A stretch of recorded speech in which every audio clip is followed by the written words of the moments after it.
क्रांती news, आवाज सर्वसामान्यांचा।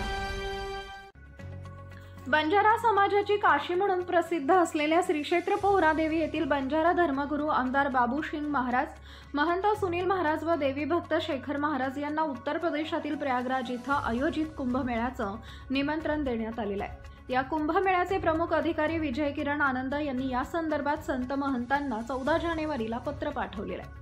जगातील सर्वात मोठे धार्मिक संमेलन असलेल्या महाकुंभ मेळ्याला सोमवार 14 जानेवारीपासून सुरुवात झाली आहे।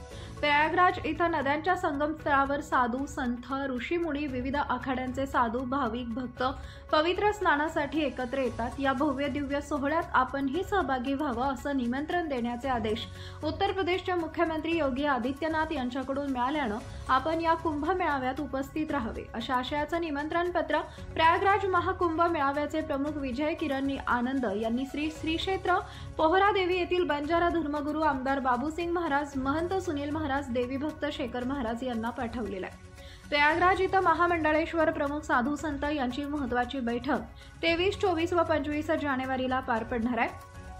यावेळी उत्तर प्रदेशचे मुख्यमंत्री योगी आदित्यनाथ यांच्यासोबत पार पडणाऱ्या बैठकीचं निमंत्रण मिळाल्यानं या कुंभ मेळाव्यास आपण 22 जानेवारीला प्रयागराज इथं पोहोचणार असल्याची माहिती धर्मगुरू आमदार बाबूसिंग महाराज यांनी दिलेली आहे। महाराष्ट्र क्रांती न्यूज साठी तालुका प्रतिनिधी सनी मधुकर चव्हाण, पुसद, महागाव, यवतमाळ। अशाच नवनवीन बातम्या पाहण्यासाठी आमच्या महाराष्ट्र क्रांती न्यूज या YouTube चॅनलला लाईक करा, सबस्क्राईब करा आणि बेल आयकॉनला प्रेस करा।